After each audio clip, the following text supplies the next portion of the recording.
Welcome to Inspired Nonprofit Leadership, where you'll hear insights and useful strategies, as well as lessons learned from other nonprofit leaders and valuable tips from a variety of experts. Here to help you with the challenges and opportunities you face day after day is your host and nonprofit leadership expert, Sarah Olivieri. Hello, nonprofit leaders, and welcome to your go-to place for information and inspiration to help you be even more effective. I'm your host, Sarah Olivieri, and you're listening to Inspired Nonprofit Leadership.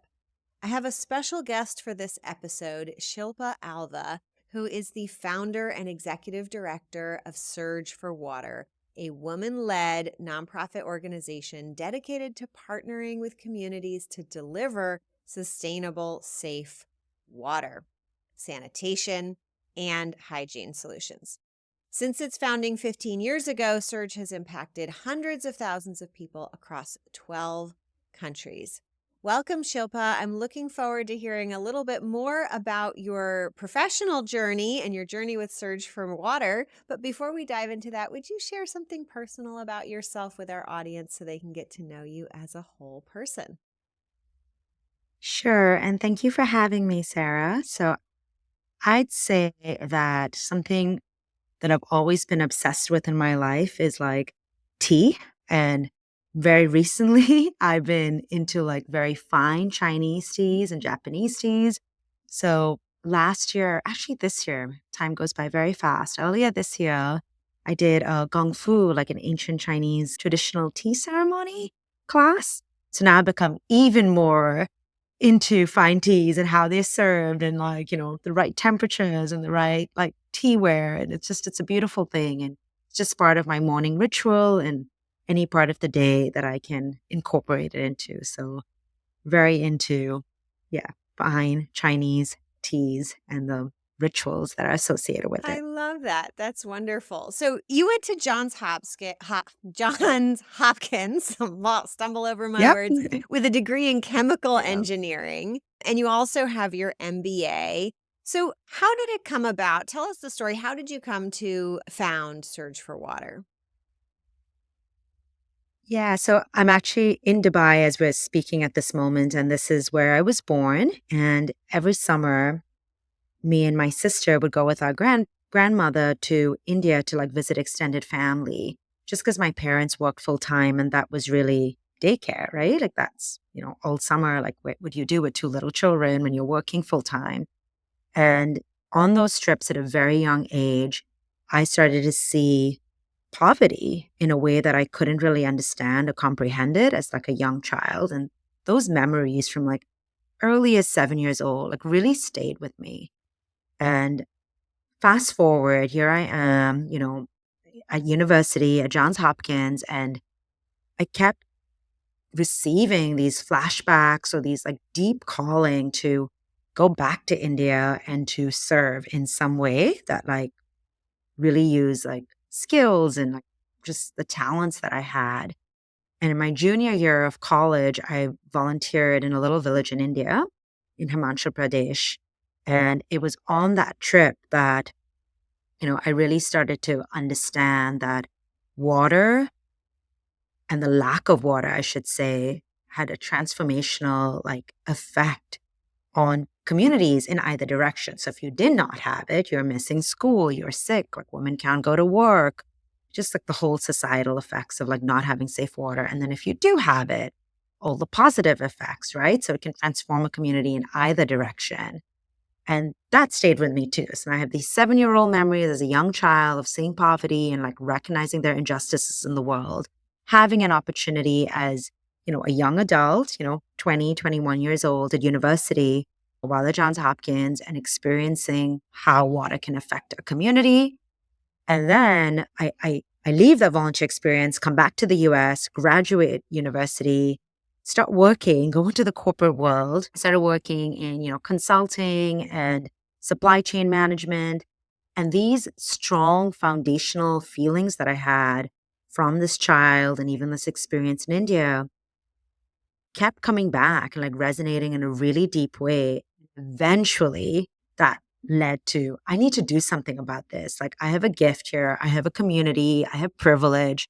I can start something, I can be part of something that actually, you know, takes these situations of oppression and creates opportunity from them. Mm. So you went into corporate and then you transitioned to nonprofit work.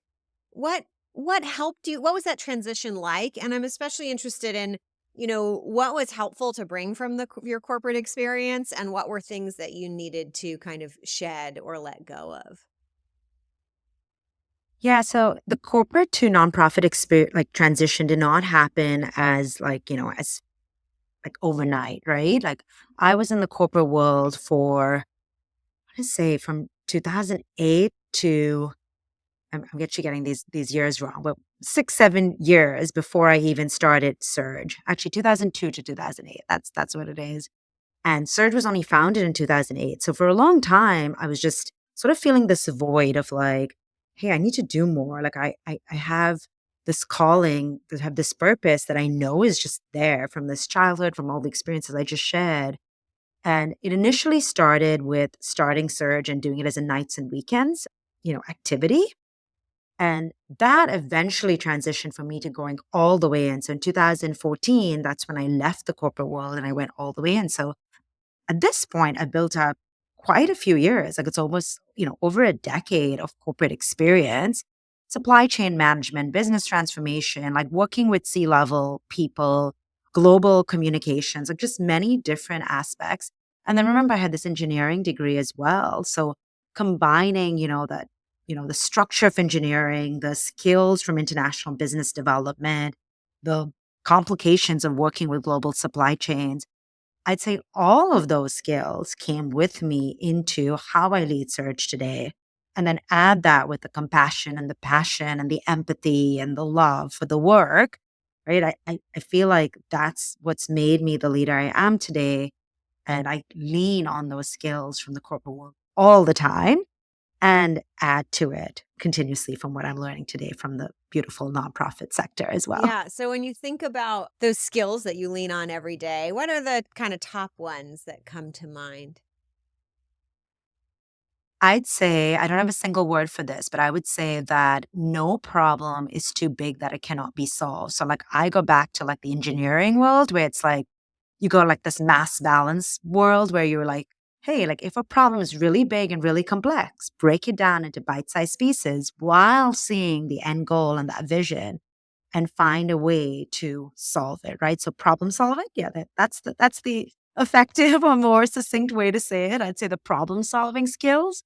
The, the second one that I'd say stays with me is complex relationships and relationship management, right? So here I am in remote parts of, Uganda and Haiti and Indonesia, working with so many diverse groups of people, right? Like international governments, village leaders, village elders, other nonprofits, and just managing that aspect of it with donor relationships and right like wealthy high net worth individuals, the corporations, the large grantors and the foundations, and really being that bridge between those two worlds, right? And like fighting for that equity and decolonization, all the other things that Surge believes in. So complex relationship management, I think, would be one of the skills that I learned very early on in my career and has have been able to like apply it to what I do today.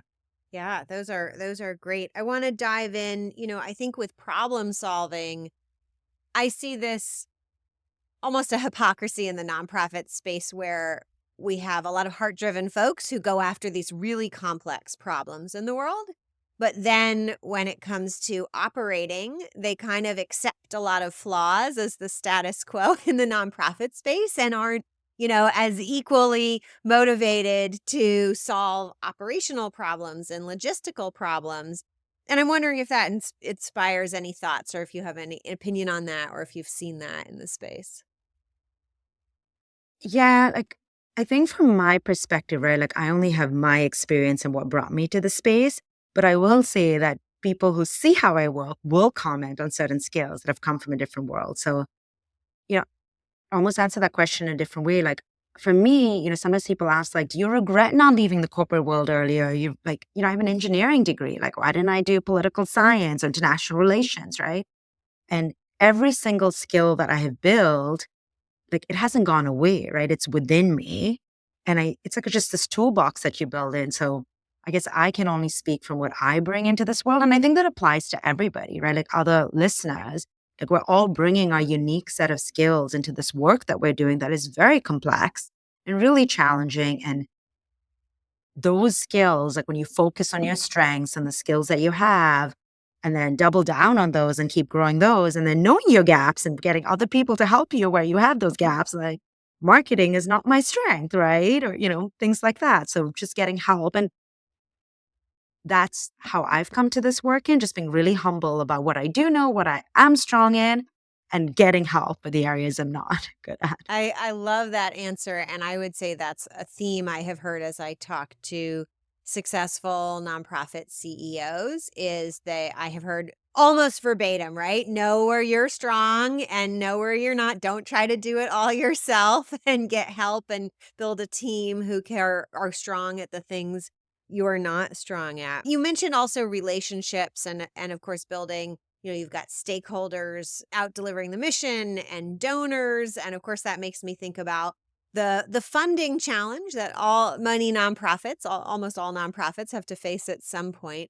Can you tell me a little bit about how that journey has been for you in growing an organization and building that base of support? Yeah, that's definitely a challenge. It's been very exciting because last fiscal year we grew 70% in revenue over the previous one. And then it was a challenge of like, is this a one-time thing or can we sustain it? It looks like we're sustaining and growing from there. So that's very exciting. But we remember our humble beginnings, right? We just actually wrapped up our Dubai Gala here, which was our most successful to date globally. And, even sitting with our team, which is entirely volunteers here, like remembering where we came from. And, in the early days, it was our friends and family. And I came from the corporate world. So I had coworkers that were supporting us. And that has truly rippled out. But it has also been quite strategic in how we've designed, right? Like we went from people we know donating and cultivating that, but then using and investing what funds we raised to keep growing our base. So, diversifying into grants and foundations and being able to apply for grants and being, okay with all the rejections until you got the positive ones that came through, right? Because you need time to be able to prove yourself. And then most recently, we've been investing quite heavily in growing corporate partnerships.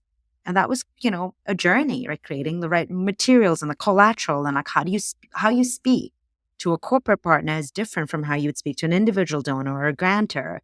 So really creating this portfolio of like different sources of funding while we lack the resources, right? We have limited resources. We're a small team. Many nonprofits are strapped for resources, but just focusing on where we think the biggest opportunity is. And our focus in the last few years has been on corporate partnerships. And we've kept the other categories of funding, but we've really invested in growing this one category and we've seen the return on that.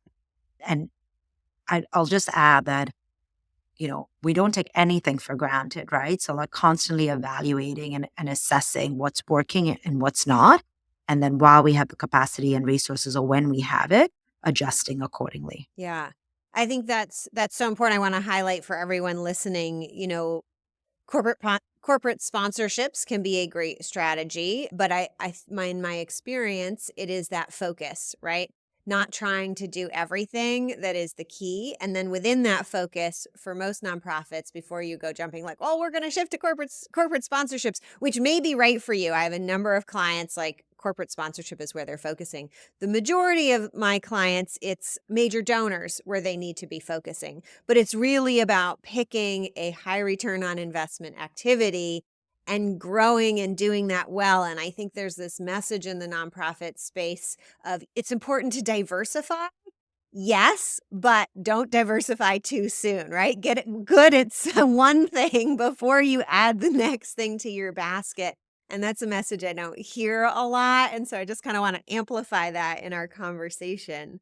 That being said, can you tell us a little bit, what have you learned about corporate sponsor conversations versus the kinds of conversations you were having with donors before? Yeah, it's been really interesting because when we first started in the space, like more, I don't want to say aggressively, but possibly that's the word to use, or, strongly when we decided that was going to be a strategic focus. The first approach was to reach out to corporate partners and like share our materials with them and say, how does this resonate with you? We weren't asking for money when we first went into those conversations. And of course, that's also a relationship building strategy.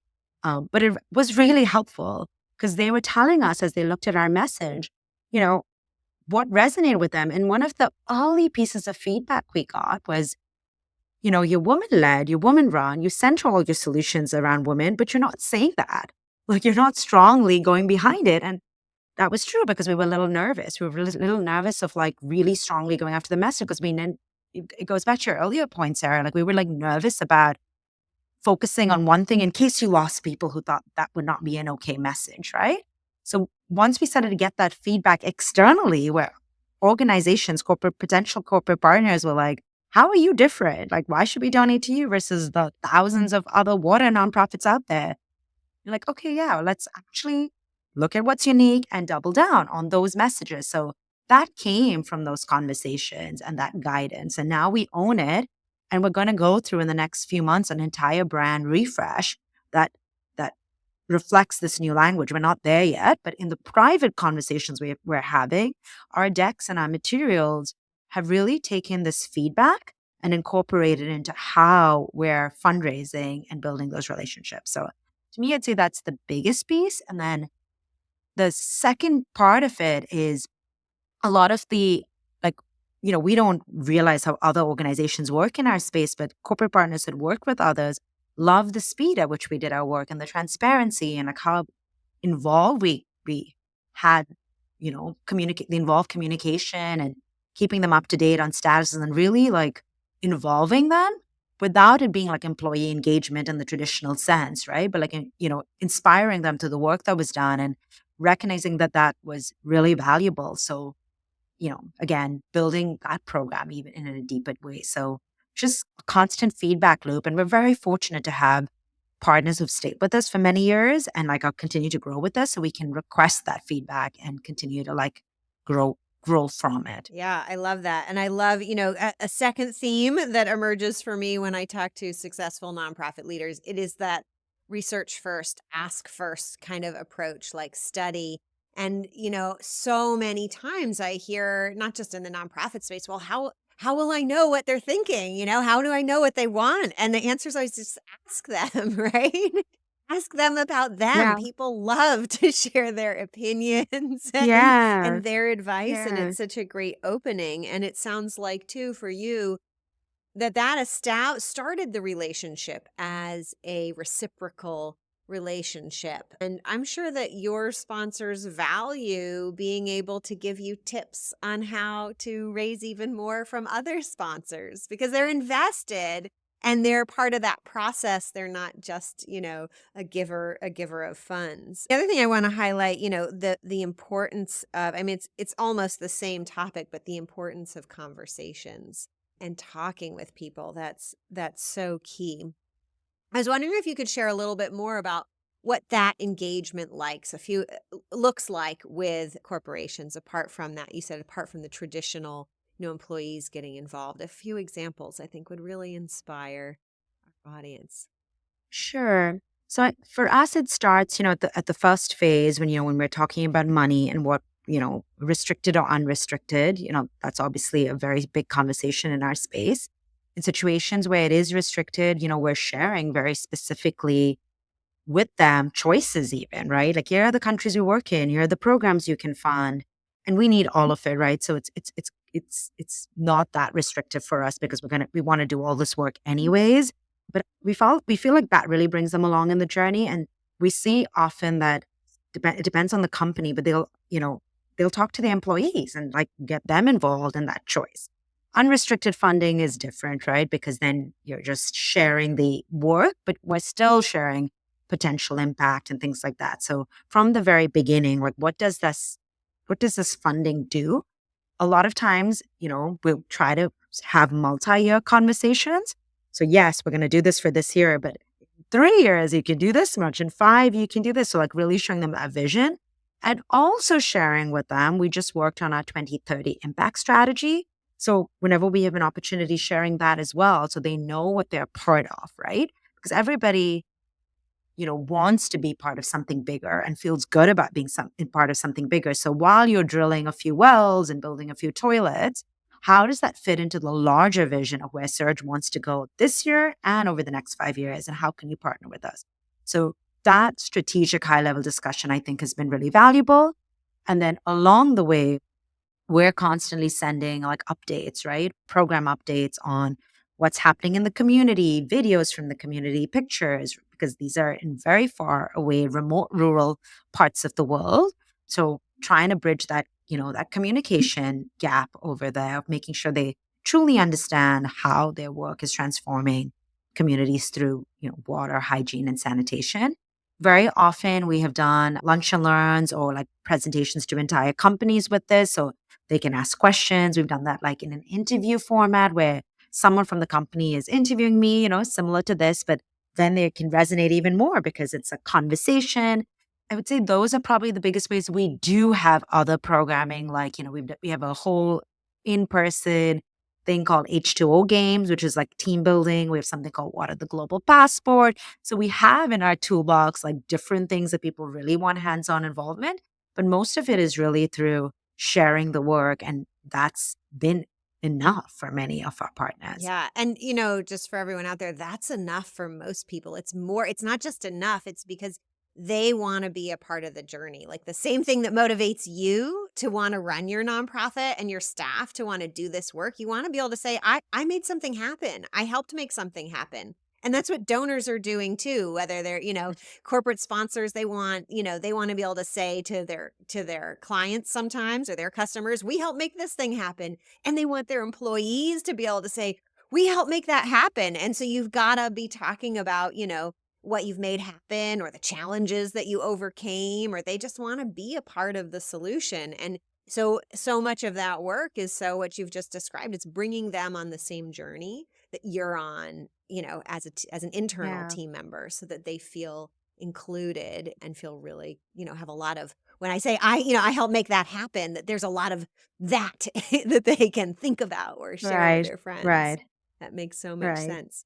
As you think about sharing your big vision and where you've come from, I'd love for you to share, what have been some of the big challenges you've had to overcome? And what are your next steps of challenges to overcome next or goals to pursue in the future?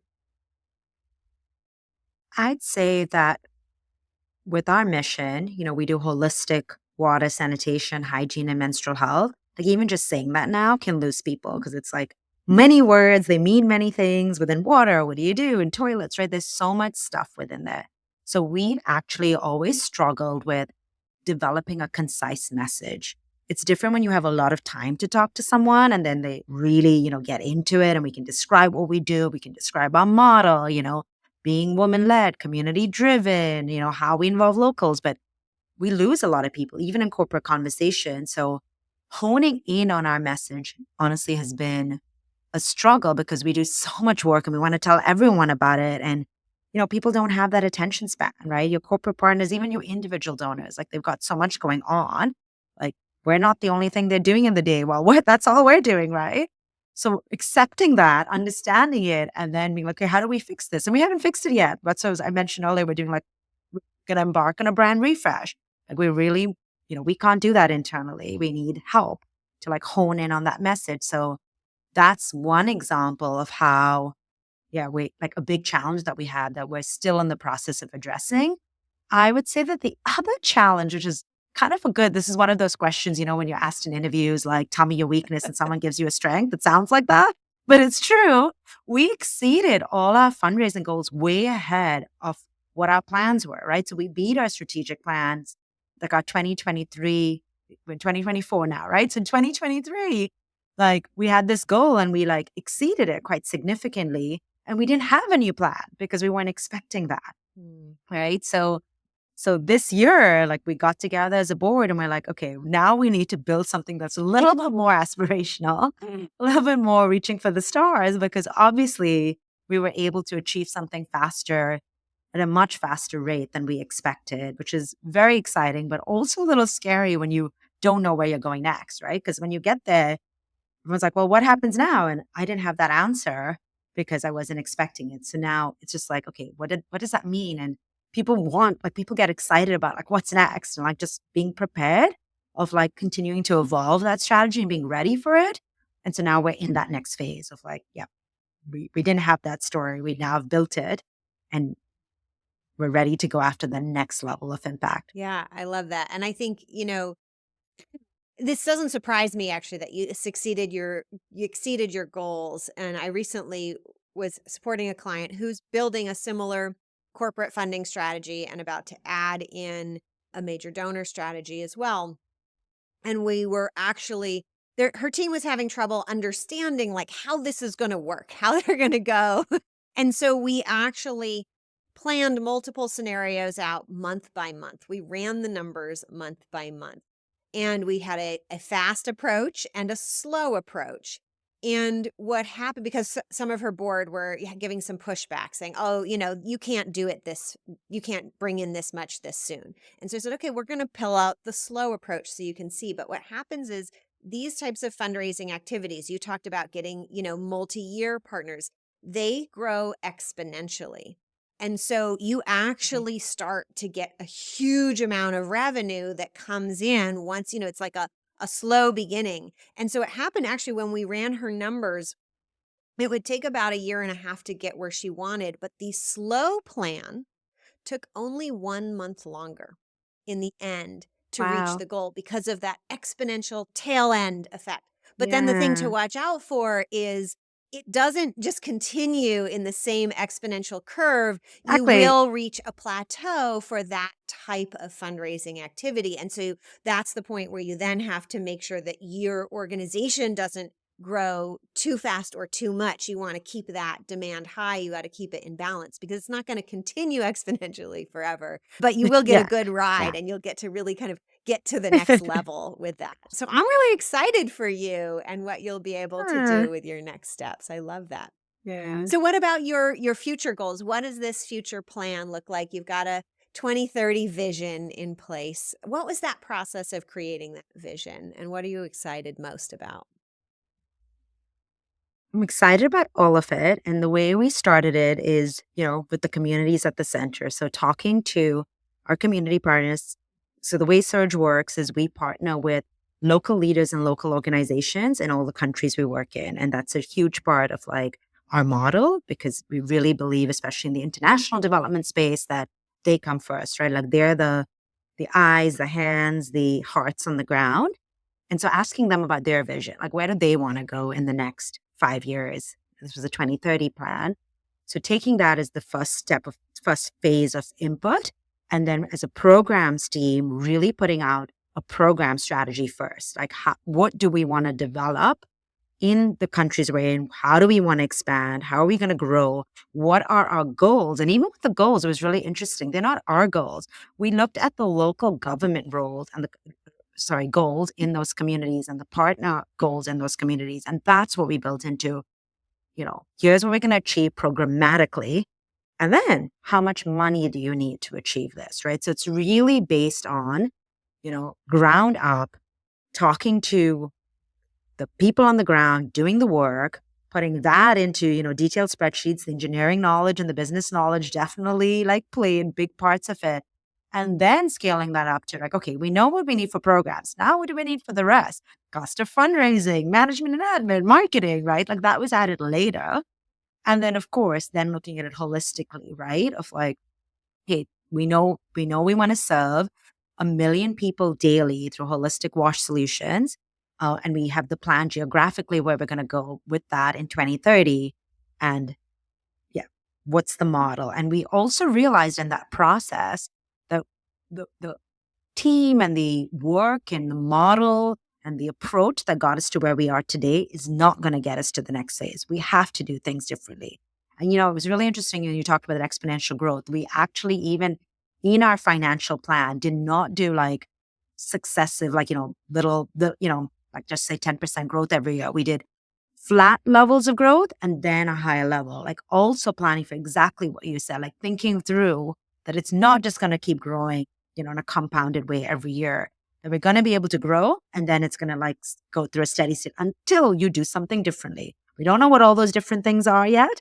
We have some time, but all of those pieces came into that vision, a very thoughtful way to look at both the program side of it and then the financial plan of it. And now, yes, we've developed the strategy, but we're still sharing that with corporate partners, with thought leaders, with thought partners in our space to get feedback. And the funniest is that the first time we shared it, a partner was like, "Oh, you can have, this seems like an easily achievable plan. Like, I want a moonshot plan." I'm like, "Great. Like, we thought this was aspirational and really hard." So you're going to get those kinds of feedback too. Like, please build me like a moonshot plan and an accessible plan, which we haven't done yet. So that's the next phase, I guess. I love it. I love it. Well, that sounds really exciting. Any final words of wisdom for our audience before we wrap up? And then who, if you want people to reach out to you, who should be reaching out to you or how should they reach out? I'd say that, depending on the model and the nonprofit that you lead or a part of, for us, it's like everything that we do is based on who we're serving and who we're working with. So like, strategy, marketing, vision, all those things. So like always just, keep that front and center because that's the message that shows your authenticity and like that people can really connect to, right? And it solves a lot of challenges when people understand that, like, on the onset. And from a connection perspective, we're on all the social channels at Surge for Water, but please connect to me directly too on LinkedIn. And I would love to like continue this conversation, always looking for thought partners, partners in general. We're all in this space together trying to solve really complex problems, and we should be working together and sharing thoughts and sharing ideas. So always open to collaboration and just, being part of a community that's trying to make our world a better place. I love it. Thank you so much, Shilpa. It's been such a pleasure. And thank you to you out there listening, but also for all that you do to make our communities better. This podcast is here to help people like you, executive directors, board members, and other nonprofit leaders, unleash your full potential to advance the missions I know you care about so deeply. I've been an executive director myself multiple times, board member multiple times, and it's such a pleasure to be a coach and consultant to organizations who are growing around the world. And in addition to this podcast, because I know you need bite-sized, actionable tips at top of mind, I have started the Inspired Nonprofit Leadership newsletter, which you can access at inspirednonprofitleadership.com/sign up. One last favor for everyone out there listening, if you can take a moment to leave a review for this podcast, it makes a huge difference in helping us get found in the various listings and things on the web, and that would be a fantastic help to your fellow listeners as well as to this podcast. Until next time, all the best. You've been listening to Inspired Nonprofit Leadership. Thanks so much for tuning in.